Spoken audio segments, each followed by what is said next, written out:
UP के दो लड़के अखिलेश और राहुल गांधी दोनों कुछ कमाल करने वाले हैं भाई। सियासत जो है यूपी की 80 बचाओ और ये लोकतंत्र को बचाओ, यानी कि 80 सीटें जीत लो भाई और मोदी से लोकतंत्र को बचाओ, ये माहौल चल रहा है। अरे कुछ नहीं है, ये लड़के पहले 22 में हार चुके हैं, अब इनको बुरी तरह हारना है, इसलिए फिर आगे साथ में आपको बचाने की, अपने आप को बचाने की प्रक्रिया चल रही है और कुछ नहीं है। ये सिर्फ अपना परिवार और अपने आप को, देश के प्रति इनका कोई वो नहीं है। 60 साल कांग्रेस रही, क्यों नहीं बेरोजगारी खत्म किया? अच्छा, लेकिन 24 के चुनाव में एक माहौल चल रहा है कि भाई यूपी में 80 जीत लेंगे तो नरेंद्र मोदी बाहर हो जाएंगे।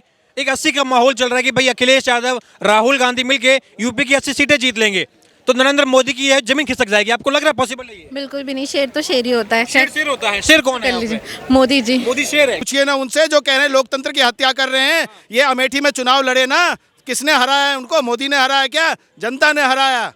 तो ये लोकतंत्र की हत्या कहाँ से हुई? वायनाड में जाके जीत गए, वहाँ लोकतंत्र जीवित रहा और यूपी अमेठी में लोकतंत्र हार गया। ईवीएम का सारा मसला है ये। विधानसभा चुनाव में भाजपा जो है 3-4 सीटें जीतती है, 3-4 राज्य जीतती है, एक राज्य छोड़ देती है ताकि ईवीएम पर सवाल ना उठे, बाकी पूरा ईवीएम। अरे भाई साहब यही वोट करा लो ना, जितने बंदे हैं उसमें आप पूछ लो कि भाजपा के साथ कितने हैं और कांग्रेस के साथ कितने। अच्छा, कितने हैं भाजपा के साथ या कितने हैं मोदी के साथ कितने? ये देखो और राहुल गांधी के साथ कितने हैं भाई? राहुल गांधी वाले कितने हैं भाई?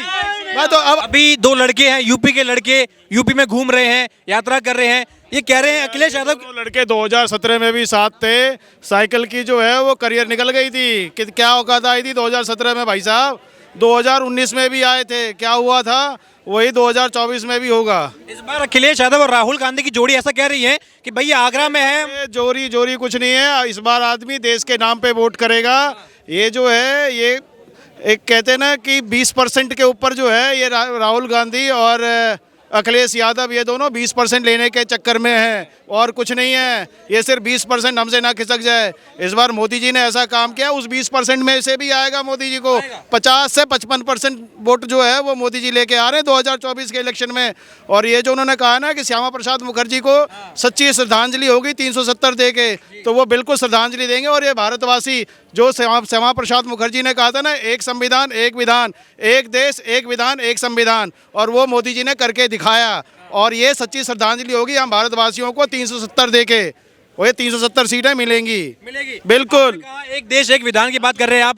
ये विपक्ष यही आरोप लगा रहा है कि तानाशाही का माहौल कर दिया है, चुनाव खत्म करना चाहती है भाजपा मोदी सरकार। भाई साहब कहाँ से आपको लगता है कि चुनाव खत्म कर रही है? अभी चुनाव हुए हैं, क्या हाल हुआ इनका? इसी चुनाव में पिछले अभी जो 5 राज्यों के चुनाव हुए उसमें भी उन्होंने यही कहा था कि जो है मोदी तानाशाह है, मोदी जो है वो क्या कहते हैं इसको, चुनाव खत्म करने जा रहा है, मोदी जो है लोकतंत्र की हत्या कर रहा है। लेकिन वोट किसने दिया? हम और आपने ही तो वोट दिया। लोकतंत्र किसे कहते हैं? लोकतंत्र जो है वो आदमी से चलता है, प्रजा से चलता है, और प्रजा ने अपना वोट दिया, अपना जो है नेतृत्व ढूंढा है और अपना विश्वास मोदी जी की गारंटी में दिया है। और इसमें कहीं कोई शक नहीं है, 2024 में 370 प्लस बिल्कुल भारतीय जनता पार्टी की अकेली आ रही है। ये अलायंस जो बना है अगेंस्ट मोदी गवर्नमेंट, जो अलायंस बना है, इंडिया अलायंस नाम रखा है। कौन सा अलायंस है? इंडिया अलायंस क्यों कहते हो? इंडिया अलायंस बोलो ना यार। ये इंडिया अलायंस है, इंडिया अलायंस नहीं है। ये अपने आप को बचाने के अलायंस किया गया हुआ है। यही दिल्ली में अरविंद केजरीवाल जी पानी पी के कांग्रेस को कोसते थे।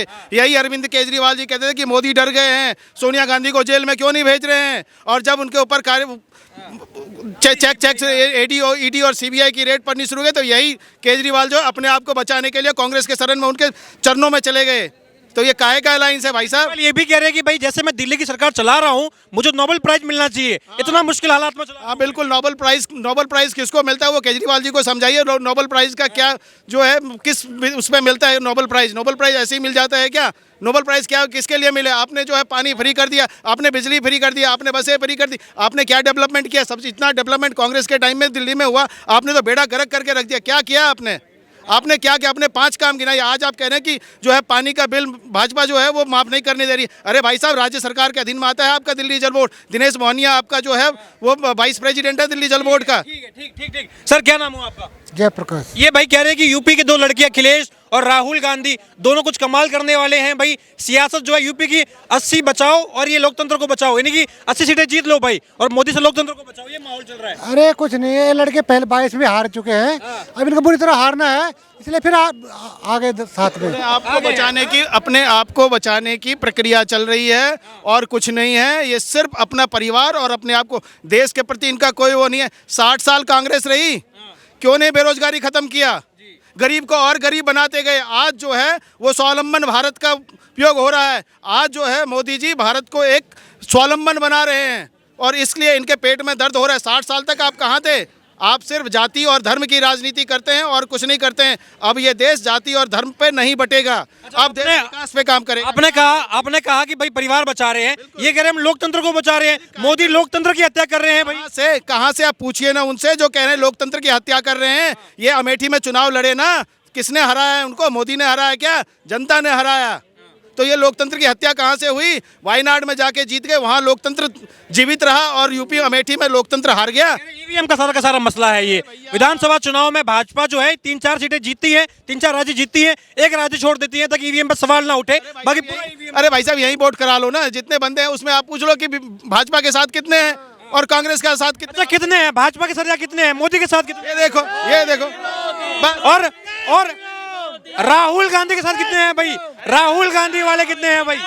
तो अब ये जनता का अपमान है, ये जनता का अपमान है और जनता समझ रही है। जनता इनके जो है ना अब चालों में आने वाली नहीं है। अब जाति से हटके आदमी वोट करेगा। अब आज वोट आदमी इंडिया के लिए नहीं भारत के लिए करेगा, के लिए काम करेगा। सर क्या नाम हुआ आपका? मेरा नाम अमरेंद्र चौरसिया। ये राहुल गांधी कह रहे हैं कि राम मंदिर जो है उसमें आपने देखा आपको कोई दलित नहीं मिला। ये कह रहे हैं भाई पूरी की पूरी सियासत जो है ये यूपी के लड़के आप संभालने वाले देश में लोकतंत्र को राहुल गांधी अखिलेश यादव यूपी के 2 लड़के बचाएंगे आप। नहीं, ऐसा कभी हो ही नहीं सकता है। मोदी जी छोड़ के दूसरा कोई ऐसा कहा ही नहीं। ये कह रहे भाई 2 अलग अलग विचारधारा है लेकिन हम मिलकर लोकतंत्र को बचाएंगे। 2 लड़कों की जोड़ी मोदी के लिए मुसीबत बनेगी इस बार। 60 साल में जिसने कुछ किया ही नहीं वो क्या कर सकता है? अब क्या भरोसा है उसके ऊपर? वो कह रहे हैं लोकतंत्र बचाने की गारंटी दे रहे हैं। कभी नहीं, ऐसा हो ही नहीं सकता है। जो 60 साल में लोकतंत्र को बचा नहीं पाया वो क्या करेगा? अब 2024 में लोकसभा के चुनाव हैं, आपके हिसाब से प्रधानमंत्री नरेंद्र मोदी रिपीट कर पाएंगे सरकार, लग रहा है आपको? हाँ बिल्कुल कर पाएंगे, क्योंकि जब से मोदी गवर्नमेंट आई है तो उनमें बहुत सारे चेंजेस आए हैं, स्पेशली फॉर द यूथ। बहुत सारी उन्होंने जो कंपनीज ओपन की है और जो ओपनिंग्स आई है, तो मुझे लगता है कि मोदी जी फिर से जीतेंगे इस बार। मोदी जी के सामने मोदी जी को लेकर कहा जाता है कि तानाशाही कर रहे हैं, लोकतंत्र की हत्या कर रहे हैं मोदी जी। मोदी जी चाहते हैं कि देश में चुनाव खत्म हो जाए और एक देश एक चुनाव का विधान हो जाए, इस तरीके से ये आरोप लगते हैं। आपको लगा तानाशाही का माहौल है देश में? नहीं बिल्कुल भी नहीं, मोदी जी जो कर रहे हैं वो बिल्कुल करेक्ट कर रहे हैं। बिकॉज जो पढ़े लिखे हैं उन्हें समझ में आ रहा है और जो नहीं है तो उनके लिए ये बहुत ज़्यादा चैलेंजिंग हो रहा है कि वो क्या कर रहे हैं वो समझने के परे है। तो इस वजह से मुझे लगता है कि मोदी जी आने चाहिए। अच्छा, राहुल गांधी लगातार यात्राएं कर रहे हैं, पहले भारत जोड़ो यात्रा, फिर भारत जोड़ो न्याय यात्रा चल रही है। ये कह रहे हैं भाई देश में अन्याय का माहौल है, मोदी जब से आए अन्याय कर रहे हैं, गरीबों का अन्याय हो रहा है और जो उद्योगपति है उनको फायदा पहुंचाते हैं। ये आपको भी लगता है ऐसा? नहीं बिल्कुल नहीं, मुझे लगता है वो जब थे तब अन्याय का माहौल था, अभी तो नहीं है ऐसा कुछ, बिल्कुल भी नहीं है। अच्छा। क्योंकि उन्होंने लाइक जो बिलो पॉवर्टी लाइन है उन्होंने पॉवर्टी के अंदर ही रखा था लोगों को, बट अभी लोग आगे बढ़ रहे हैं, उन्हें समझ में आ रहा है कि क्या सही है और क्या गलत है, तब तो वो यात्रा करेंगे ही। अच्छा, लेकिन 24 के चुनाव में एक माहौल चल रहा है कि भाई यूपी में 80 जीत लेंगे तो नरेंद्र मोदी बाहर हो जाएंगे। एक 80 का माहौल चल रहा है कि भाई अखिलेश यादव राहुल गांधी मिलके यूपी की 80 सीटें जीत लेंगे तो नरेंद्र मोदी की जमीन खिसक जाएगी। आपको लग रहा है पॉसिबल है ये? बिल्कुल भी नहीं, शेर तो शेर ही होता है। शेर होता है। शेर कौन है? मोदी जी। मोदी शेर है। ये तो ईवीएम से तो कुछ भी चेंज कर देंगे कि आपने कहा इससे पहले कांग्रेस भी ऐसा कर चुकी है, अभी आप कह रहे हैं बैलेट पेपर चाहिए, तो कौन जीत सकता है आपके हिसाब से? हम तो कह रहे हैं सिर्फ बैलेट पेपर से हो जाए, कोई भी जीते बैलेट पेपर से होना चाहिए। बैलेट पेपर से चुनाव होगा क्योंकि तो कहीं ना कहीं आपको क्या लग रहा है ये मोदी जी जो है कह रहे हैं भाई ये फ्रॉड करे जनता के साथ में, धोखाधड़ी का माहौल हो रहा है जनता के साथ? देखिए फर्स्ट ऑफ ऑल तो मैं बता दूं जितने भी यहाँ पे खड़े हैं उनसे कह दीजिएगा मोबाइल को छोड़े और लैंडलाइन पे आ जाएं। क्या ये पॉसिबल है? नहीं, बैलेट पेपर तो आपको पीछे ले आएगा। टेक्नोलॉजी का मतलब ईवीएम और सुनिए एक minute, EVM just like a calculating machine. आप कैलकुलेटर को हैक नहीं कर सकते, तो ईवीएम का रोना तो बेकार है। सबसे पहले अपने कर्मों को रो। कन्हैया लाल कहता है भारत तेरे टुकड़े होंगे, कांग्रेस उसके साथ, विपक्ष उसके साथ। हिंदुओं का हिंदुस्तान है ये। उसके बाद राम मंदिर के विरोध में जितने भी देशद्रोही है उनके विरोध में वो कर्म के हम पब्लिक को दिख नहीं रहे हैं। अब पहले तुमने लाल किले पे वो खालिस्तानी झंडा लहरा दिया, अब फिर खालिस्तानियों के साथ ये किसान 50-50 लाख के ट्रैक्टर तो इस्तेमाल नहीं कर सकते। सब जानते हैं ये खालिस्तानी है, आतंकवादी है। सारे लोन और ले रखे हैं नहीं, उन्होंने। लोन वोन कुछ नहीं लिया है। कोई ऐसा- लोन तो माफ करने की मांग हो रही है ना, हम लोन पे उठाएंगे। लोन ट्रैक्टर के लिए माफ होने के लिए नहीं हो रही है। अच्छा, आपको लग रहा है कि ये जो आंदोलन हो रहा है, सरकार जिस तरीके से रोक रही है, ऐसा लग रहा है पाकिस्तान से कोई आर्मी आई हो? अपने देश के किसान है, किसान भी यही कह रहे हैं कि हम अपनी मांगे लेकर के आए हैं, आप ऐसे रोक रहे हो जैसे हम लड़ने के लिए थोड़ी ना आए हैं। देखिए, पहली चीज तो पहले हो चुका है कि जब पब्लिक पे चढ़ाने की कोशिश की, पुलिस वालों पे चढ़ाने की कोशिश की ट्रैक्टर द्वारा। तो दूसरी चीज, अगर यही किसान आंदोलन कांग्रेस के टाइम में हुआ था, अभी तक इनके लठ बरस चुके होते हैं बहुत बुरी तरीके से। जैसे अन्ना हजारे के उसमें हुआ था, जबरदस्ती उठा दिया गया, जब भी बाबा रामदेव को जान बचा के भागना पड़ा।